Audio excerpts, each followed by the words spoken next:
Écoute bien ce que je vais te dire.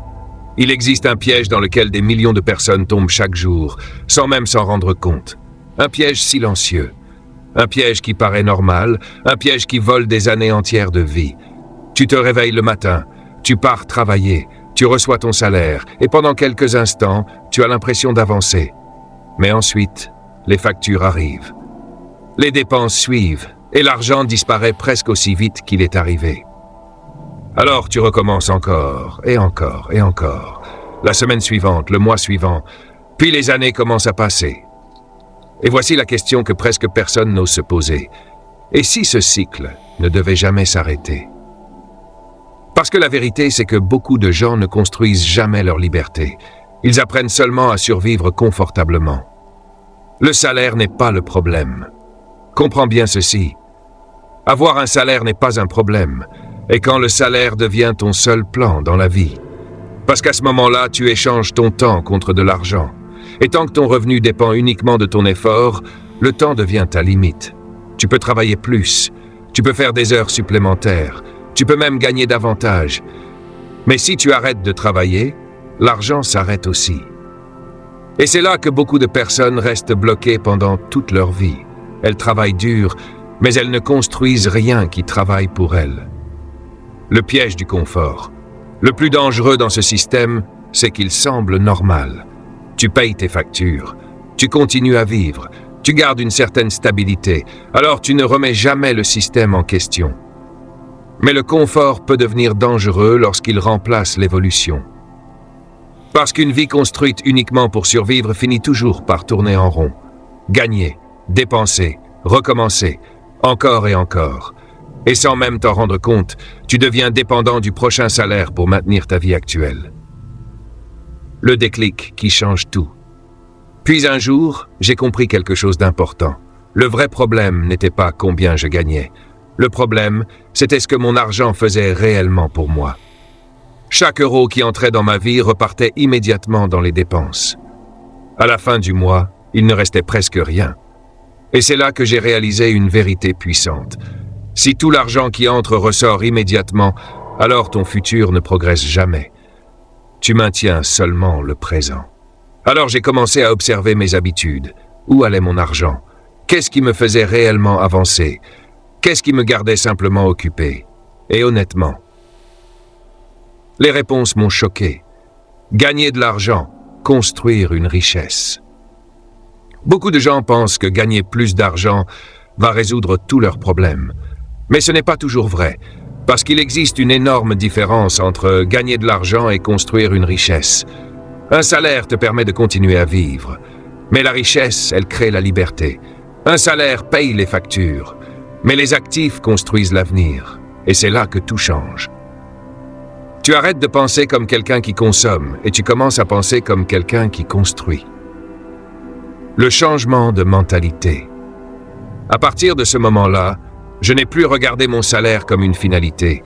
Je l'ai vu comme un point de départ, une ressource, un outil, quelque chose à diriger intelligemment. Parce que le vrai progrès commence le jour où tu comprends ceci. L'argent doit travailler pour toi, pas seulement à travers toi. Alors, j'ai commencé petit, très petit, mais avec intention. J'ai commencé à apprendre, à lire, à comprendre comment les personnes libres financièrement pensent réellement. Et plus j'apprenais, plus ma vision changeait. L'importance de l'éducation financière.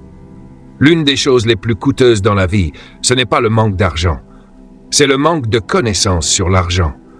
Parce que beaucoup de personnes travaillent dur pendant des années, sans jamais apprendre comment l'argent fonctionne réellement. Elles savent gagner, se le faire grandir, pas le protéger, pas le multiplier. Et sans cette connaissance, les mêmes erreurs se répètent encore et encore. Alors j'ai commencé à étudier, pas pour devenir parfait du jour au lendemain, mais pour devenir plus conscient, plus intelligent dans mes décisions, plus stratégique dans ma manière de construire mon futur. Conclusion partie 1. Et voici ce que j'ai finalement compris. La liberté financière ne commence pas avec plus d'argent, elle commence avec une nouvelle façon de penser. Le jour où tu arrêtes simplement de consommer et que tu commences à construire, tout change. Parce que ton salaire peut payer ta vie actuelle, mais seules tes décisions peuvent construire ton avenir. Et crois-moi, le moment où tu comprends cela, c'est le moment où tu commences réellement à avancer. Partie 2. L'argent qui travaille pour toi. Une fois que tu comprends que le salaire seul ne suffit pas, une autre vérité commence à apparaître. Et cette vérité change absolument tout. Ce n'est pas seulement combien tu gagnes qui compte, c'est ce que tu possèdes. Parce que tant que ton revenu dépend uniquement de ton temps, tu restes attaché à l'horloge. Tu peux devenir plus compétent. Tu peux obtenir un meilleur poste. Tu peux augmenter ton salaire, mais il y aura toujours une limite. Pourquoi? Parce qu'une journée ne dure que 24 heures. Et quand le temps est ton seul moteur, ta croissance finit toujours par ralentir.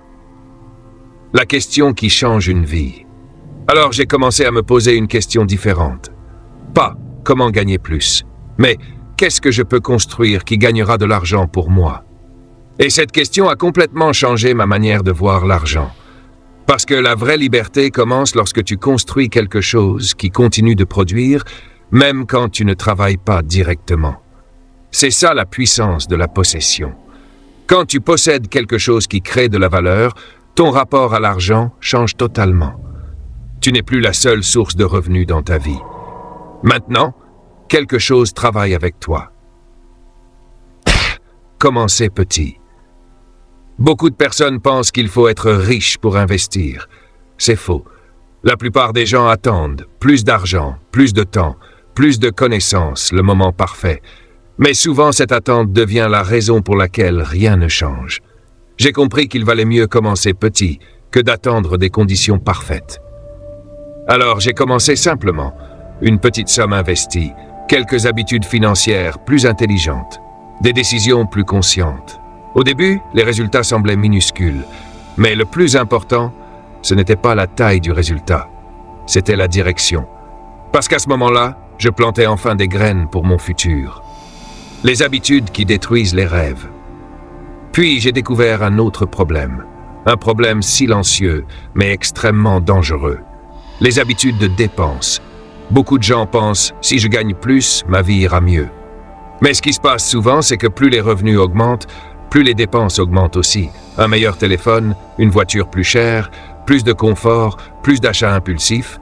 Et petit à petit, le nouveau niveau de vie devient une nouvelle normalité. Le luxe devient un besoin.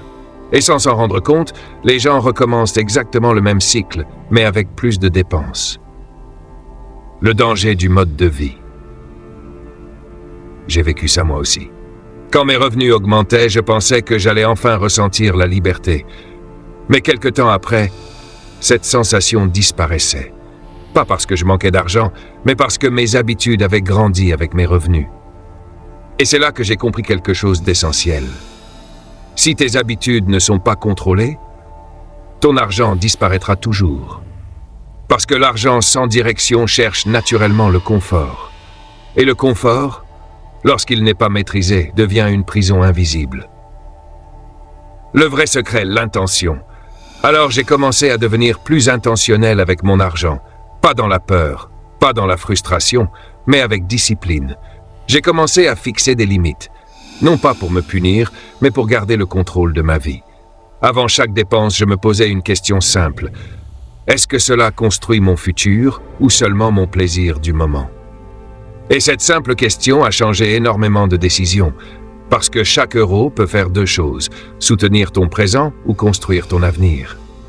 Le temps, ton plus grand levier. Puis j'ai compris une autre vérité incroyable. La richesse ne se construit pas rapidement. Elle se construit avec le temps. La plupart des gens veulent des résultats immédiats. Mais la richesse récompense surtout la patience. Les petites actions répétées chaque semaine, chaque mois, chaque année, finissent par créer quelque chose d'énorme. C'est la puissance de l'effet cumulé. Au début, les progrès semblent invisibles. Mais avec le temps, tout commence à grandir. Et un jour, ce qui paraissait petit devient puissant. Payer ton futur en premier. Alors j'ai pris une décision simple mais puissante. Avant de payer quoi que ce soit d'autre, je me payais d'abord. J'ai arrêté d'attendre ce qu'il restait à la fin du mois. Parce qu'honnêtement, il ne restait presque jamais rien. Alors j'ai commencé à investir automatiquement une partie de mes revenus, comme une facture obligatoire. Pas occasionnellement, pas seulement quand j'étais motivé, mais constamment. Et cette discipline a commencé à transformer toute ma vie financière. Conclusion, partie 2. Et voici la vérité que la plupart des gens découvrent trop tard. La liberté financière ne vient pas seulement du travail. Elle vient de la manière dont tu utilises ce que tu gagnes. Chaque décision financière construit soit une prison ou une porte de sortie. Alors arrête seulement de travailler pour survivre. Commence à construire quelque chose qui pourra un jour travailler pour toi. Parce qu'au final, les personnes qui deviennent réellement libres ne sont pas forcément celles qui gagnent le plus. Ce sont celles qui apprennent à penser différemment, agir différemment et construire différemment.